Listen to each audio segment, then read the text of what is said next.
வணக்கம். இன்னைக்கு ஐந்தாவது அதிகாரத்தை பார்த்துக்கலாம்.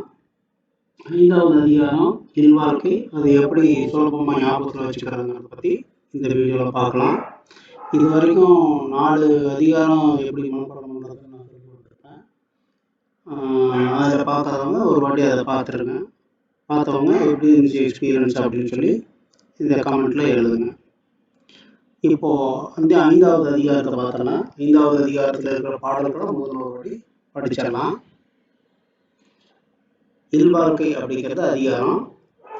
இல்வாழ்வான் என்பான் இயல்புடைய மூவர்க்கும் நல்லாற்றில் நின்ற துணை, துறந்தார்க்கும் துவாதார்க்கும் இறந்தார்க்கும் இல்வாழ்வான் என்பான் துணை, தென்புலத்தார் தெய்வம் விருந்தோக்கள் தானென்றாங்க ஐம்புலத்தார் ஓம்பல் தலை, வலியஞ்சி பார்த்தும் உடைத்தாக்கின் வாழ்க்கையில் வலியஞ்ச லிஞான்றும் இல், அன்பும் மரணம் உடைத்தாயின் இல்வாழ்க்கை பண்பும் பயனும் அது, அறத்தாற்றின் இல்வாழ்க்கையாற்றின் புறத்தாற்றின் போய் பெறுவதவன், இயல்பினான் இல்வாழ்க்கை வாழ்வான் என்பான் முயல்வாருள் எல்லாம் தலை, ஆற்றின் ஒழுக்கி அறநிலக்கா இல்வாழ்க்கை நோட்பாரின் உண்மை உடைத்து, அறனப்பட்டதை இல்வாழ்க்கை அகுதும் பிறன் பறிப்பது இல்லாய் நன்று, வையத்துள் வாழ்வாங்கு வாழ்பவன் மானவரையும் தெய்வத்துள் வைக்கப்படும்.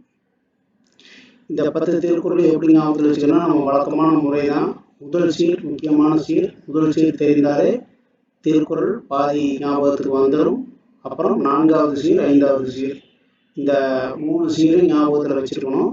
அந்த ஞாபகத்தில் வச்சுக்கிறதுக்கு முதல் சீர் ஞாபகத்தில் வச்சாலே முடிந்த வரைக்கும் 4வது சீர் அல்லது 5வது சீர் ஞாபகத்துக்கு நமக்கு வந்துடும்.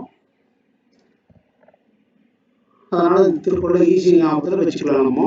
ஆனால் முதல்ல ஒரு 10 முறையாவது திருக்குறள்களை திரும்ப திரும்ப படிக்கணும். அதனுடைய அர்த்தத்தையும் புரிஞ்சு படிச்சிங்கன்னா இன்னும் நல்லாயிருக்கும். இப்போது எப்படி ஞாபகத்தில் வச்சுக்கிறதுன்னு பார்க்கலாம். பழைய வீடியோக்களில் சொன்ன மாதிரியே தான் இதுக்கும் வந்து இந்த முதல் சீர் எல்லாத்தையும் சேர்த்து ஒரு சின்ன கதை மாதிரி ரெடி பண்ணி வச்சுருக்கேன். இந்த கதை என்னன்னா, ஒரு இல்ல துறவி தென் திசை நோக்கி போகிறாரு. இப்படி இல்லத்தை பாதியில் விட்டுட்டு வந்தாருன்னு யாராச்சும் படிச்சு பேசுவாங்களோ அப்படின்னு அவர் பயப்படுறாரு. அப்போது அன்பு அதிகமாக இருக்கிறதுனால அவர் அந்த மாதிரி வந்தாலும் பொருட்படுத்தாமல் போய்க்குவார். அப்படிப்பட்டவர் அவர்.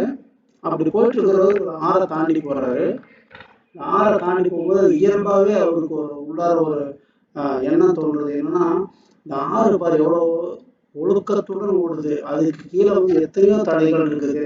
அதை ஓட விடாமல் பண்ணுறதுக்கு கற்கள், முட்கள், மண், செடி, கொடி என்னென்னமோ எல்லாம் இருக்குது. அத்தனையும் அந்த தடையை மீறி அந்த ஆறு பார் ஓடிட்டு இருக்கு. அதுபோல் நம்மளும் வாழ்க்கையை நம்ம முன்னால் போகணும் அப்படின்னா நம்ம மற்றவங்க சொல்லும் பழிச்சொல்களுக்கெல்லாம் அஞ்ச வேண்டியது இல்லை அப்படின்னு மனசுக்குள்ளேயே நினைச்சிட்டு போறாரு.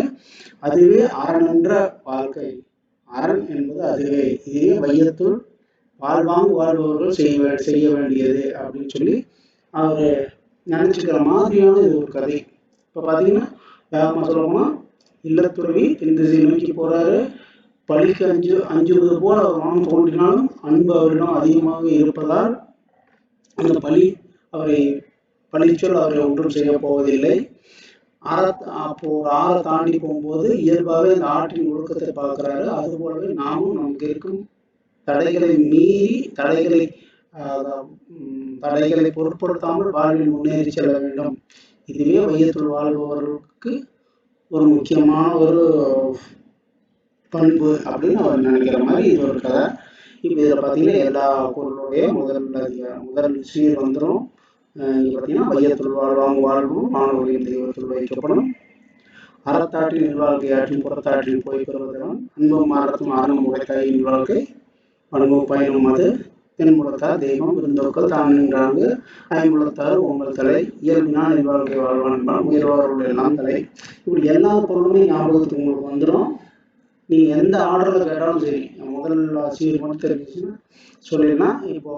இப்போ 5வது அதிகாரத்தில் என்னென்ன பொருள் சொல்லணும் பார்க்கலாம் அப்படின்னா, நீங்கள் இந்த கதையை ஞாபகத்தை வச்சுட்டு அவங்களால வந்து ஈஸியாக சொல்லிட முடியும். மீண்டும் அடுத்த வீடியோவில் சந்திக்கலாம். நீங்கள் முடிஞ்ச வரைக்கும் இதை தினமும் ப்ராக்டிஸ் பண்ணுங்கள். ப்ராக்டிஸ் பண்ணி நல்லா மெமரைஸ் பண்ணிக்கோங்க. அர்த்தத்தை புரிஞ்சு படிச்சிங்கன்னா நல்லது. முதல்ல மனப்பாடம் பண்ணுங்கள், அப்புறம் அர்த்தத்தை புரிஞ்சுக்கலாம். நன்றி.